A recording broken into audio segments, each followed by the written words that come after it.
ang aura at lakas ng batang ito bago pa makabalik ang halimaw na yon at baka makisawsaw pa. Asa ka pa na magagawa mo ang gusto mo?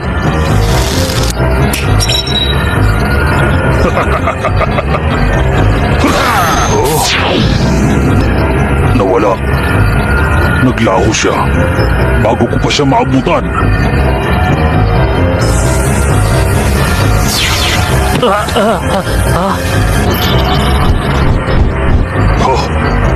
Nag-teleport? Kung ganon, magagawa na naman ba ng taong yun?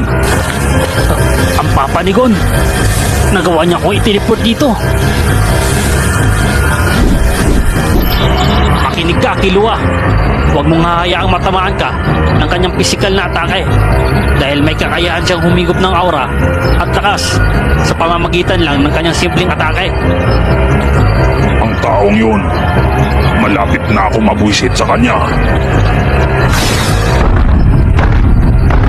Kumanda ka sa akin mamaya pagkatapos ko sa halimaw na to.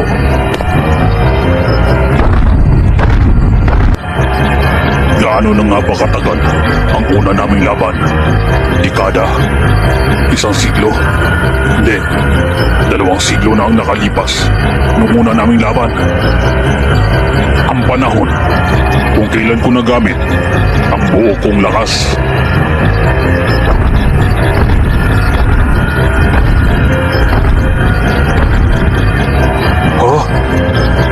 Sandali lang. Parang may mali. Parang iba yata ang nilalang na yan. Hindi siya ang halimaw na nagpakita kanina na siyang nilabanan ko noon. Ano ba talaga ang nangyayari dito?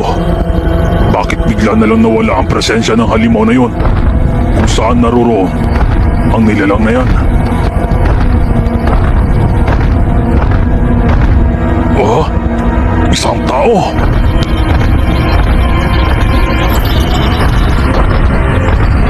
Ang suot niya, katulad ng damit ng isa pang bata kanina. Hindi kaya siya ang taong yan?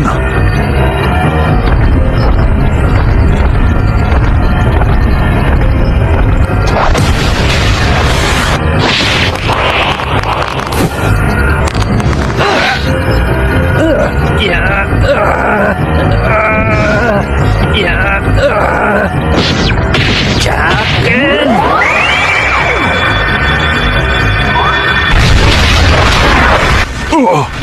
Mukhang napakalakas na atake ang gagawin niya.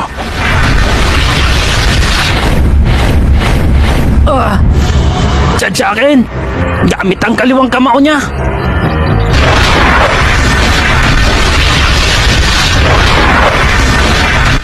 Sigurado ako, isang enhancer ang taong ito.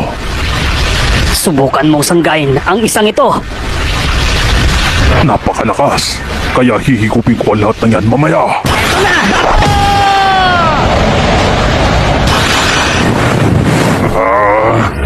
Ang taong yun, inaamin ko, nasorpresa ako sa atake niya yun. Dahil hindi ko inasahan na maglalabas kaagad siya ng ganong kalakas na atake.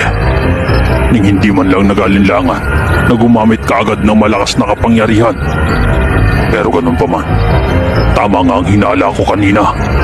Siya nga ang batang yun. Alam ko na ang ginawa niya.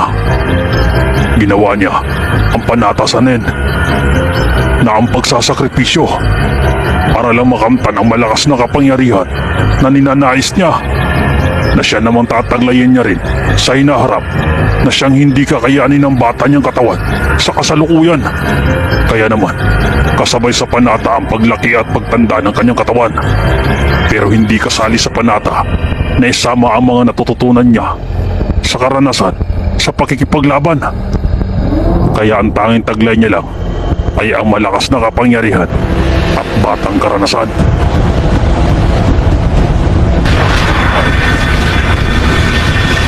Ganyan nga, Gon!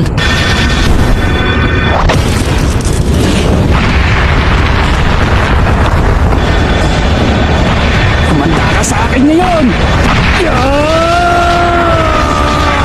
Sige lang! Yan ang gusto ko!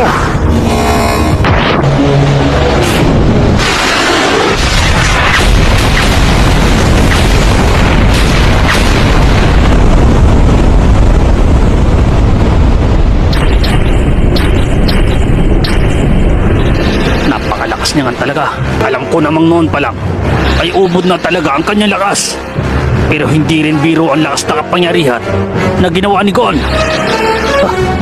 Ang Jajaki ni Gon, sinanggaan niya lang ng ganun. Ganun lang. Kadali sa kanya ang sanggain. Ang ganun kalakas na kapangyarihan ni Gon. Hindi maaari to. Ang abilidad ni Gon na siyang tumapos kay Neferpito. Sinanggaan niya lang ng kanyang braso. Kung ganun, baliwala sa kanya ang direktang atake kung alam niya nga atakihin siya.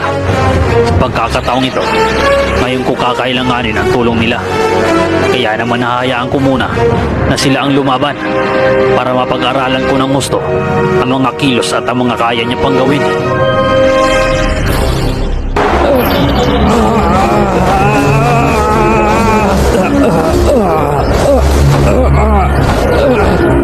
Tao ba talaga ang isang ito? Imposible to. Sinanggaan niya lang ang taki ko ngayon. Gamit lang ang kanyang braso na binalutan niya ng Ken. Pero kahit palablak niya ng Ken ang aking Jajaki, dapat ay tumalsik siya at magkaroon man lang ng konting pinsala kahit papaano. Pero bakit baliwala lang sa kanya ang aking Jajaki? Napakatibay naman ang kanyang Ken. Anong klaseng tao ba talaga ang isang ito? Kyo! Anong klaseng aura ang isang yan? Marunong ka naman pala gumamit ng Gyo. Siguro naman ay alam mo na ang pagkakaiba ng antas nating dalawa. Ngayon, sigurado na ako na sobrang bihasa niya na sa paggamit ng mga advanced technique ng Nen. Dahilan kung bakit napakatibay at napakalakas ng kanyang Ken. Nakakainis! Kumanda ka dahil wawasakin ko ang depensa mong yan. Sige lang, bata. Nang mapasaya mo naman ako ng gusto. Mayabang! Jack! Kung ganyan lang ang gagawin mo, hindi mo kayang wasakin ang depensang ito. Tingnan natin kung magtatagal ang depensa mong yan sa gagawin kong ito. Bata, sa nakikita ko sa'yo, umaasa ka lang sa abilidad mong yan. Double. Jack!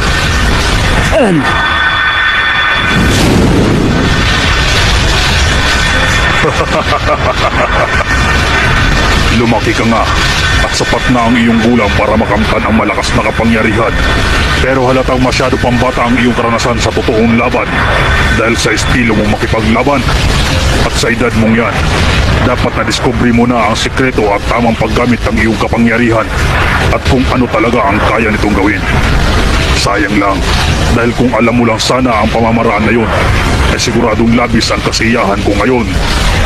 Hindi ko alam ang mga sinasabi mo. Ang alam ko, tatapusin kita!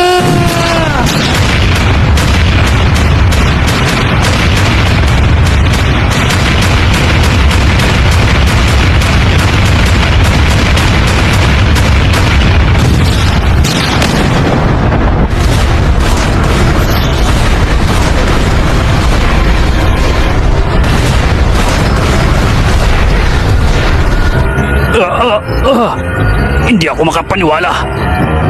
Nasasanggain niya lang ng isang braso ang atake ni Gon. Kung sa akin ginawa yun, baka wala nang natira sa aking braso ngayon.